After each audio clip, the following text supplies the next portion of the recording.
আমাদের নাজিপুর বাজারটি বিশাল বড় একটি বাজার। এই বাজারটি প্রতি সপ্তাহে একবার হয়ে থাকে। যেহেতু আমি গ্রামে বসবাস করে থাকি, তাই আমি চাই প্রতি সপ্তাহে একবার এই বাজারে আসার জন্য, কারণ এই বাজারে যা যা পাওয়া যায় অন্য সব বাজারে বা দোকানে তা পাওয়া যায় না। আসসালামু আলাইকুম। আজকে চলে আসলাম আমাদের নাজিপুর বাজারে। আমাদের উপজেলার মধ্যে সবচেয়ে বড় বাজার হচ্ছে এই নাজিপুর বাজার। এই নাজিপুর বাজারে আপনারা অনেক কিছুই পাবেন, যেমন শহরে যা যা পাওয়া যায় ঠিক তেমনই আপনি এই নাজিপুর বাজারেও পাবেন। তাই আমি চলে আসলাম এই বাজারে। আমার কিছু কেনাকাটার প্রয়োজন ছিল, তবে আমি যা যা কিনবো এটাই কিন্তু আপনাদেরকে আজকে ভিডিও করে দেখাবো। আজকে আমি যেহেতু একটা দোকানে চলে এসেছি, তাই চাচ্ছিলাম যে আমি এখান থেকে একটা তরমুজ আর কিছু খেজুর কেনার জন্য। তার আগে আমরা খেজুরগুলো ভালো হবে কিনা তা আমরা কিন্তু টেস্ট করতেছিলাম। তাই দোকানদার ভাইকে বলছিলাম যে ভাই, আমরা আগে একটা খেজুর খেতে চাই, যদি ভালো লাগে তাহলে কিন্তু আমরা খেজুরগুলো আপনার এখান থেকে নিব। তাই দোকানদার ভাই বললো আচ্ছা ঠিক আছে, একটা খেয়ে দেখেন। দোকানদার ভাই একটা খেজুর দিল, অর্ধেকটা খেলাম আমি আর অর্ধেকটা খেলো আমার ক্যামেরাম্যান। দুজনে খেয়েই বললাম না, মোটামুটি ভালো আছে।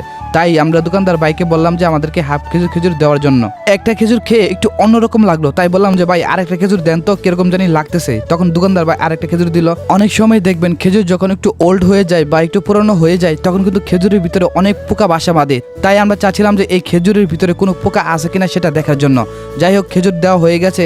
এখন দোকানদার ভাইকে আমি বলতেছিলাম ভাই তরমুজ কত করে। দোকানদার ভাই আমার কাছ থেকে একটু তরমুজের দামটা বেশি চাইলো। তাই আমরা এখান থেকে তরমুজ না নিয়ে আমরা চাচ্ছিলাম যে অন্য জায়গা থেকে কম দামে একটা তরমুজ নিতে। তাই আমরা অন্য জায়গায় চলে গেলাম। এখানে জিজ্ঞাসা করলাম চাচা তরমুজের দাম কত। তো আগের দোকানদারের থেকে এই চাচা তরমুজের কম দাম চাইলো। তখন বললাম যে ঠিক আছে চাচা, আমাকে একটা ভালো তরমুজ দেন যাতে লাল হয়। চাচা বললো ঠিক আছে, যদি লাল হয় তাহলে নিবেন, যদি লাল না হয় তাহলে নিবেন না।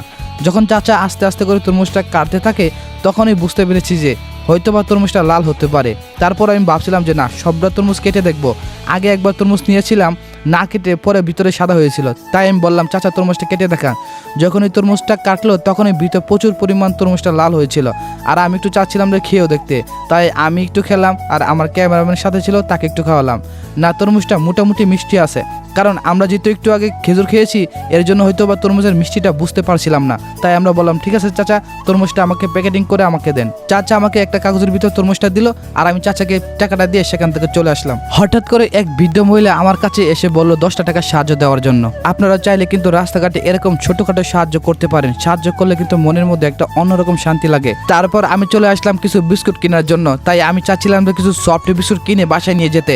আপনি যদি কখনো নাজিপুর বাজারে যান, তখন কিন্তু আপনি দেখতে পাবেন নাজিপুর বাজারে কিন্তু বিভিন্ন ধরনের খোলা বিস্কুট পাওয়া যায়। তাই আমি দোকানদার ভাইকে বললাম ভাই সব জাত মিলিয়ে আমাকে 1 কেজির মতো বিস্কুট দেন। দোকানদার বলল ঠিক আছে, যেগুলো দাম একই আমি সেগুলো সবগুলো মিলিয়ে আপনাকে 1 কেজির মতো বিস্কুট দিচ্ছি। দোকানদার ভাই আমাকে বিস্কুট দিল আর আমি দোকানদার ভাইকে টাকা দিয়ে সেখান থেকে চলে আসলাম। আমার কিন্তু বাজার করা প্রায় শেষ, তাই আমি আস্তে আস্তে মিষ্টির মলের দিকে যাচ্ছি। যেহেতু বাজারে এসেছি, মিষ্টি না খেলে কি আর হয়। তাই আমি চাচ্ছিলাম যে কিছু মিষ্টি কিনে বাড়িতে নিয়ে যাওয়ার জন্য। তাই আমি দোকানদার দাদাকে বললাম যে ভালো কিছু মিষ্টি আমাকে দেন। দোকানদার দাদা আমাকে 2টা ছোট ছোট বালিশ মিষ্টি দিল আর একটা গোলা দিল, দিয়ে বললো ঠিক আছে। দাদা আরো বলছিল আর কিছু লাগবে কিনা। আমি বললাম ঠিক আছে, এই মিষ্টিগুলোই হবে। একসময় কিন্তু আমি প্রচুর মিষ্টি খেতাম, বাজারে আসলেই কিন্তু 1টা 2টা মিষ্টি আমি খেতেই পারতাম, কিন্তু এখন আমি খাই না। কারণ আগের মতো এখন আর মিষ্টির প্রতি বেশি একটা টান নেই। আগে যখন বাজারে যেতাম তখন 1টা না 2টা মিষ্টি খেয়ে আসতাম। আপনারা কি আমার মতো বাজারে গেলে মিষ্টি খেতে পছন্দ করতেন? অবশ্যই কিন্তু এটা কমেন্টে বলে যাবেন।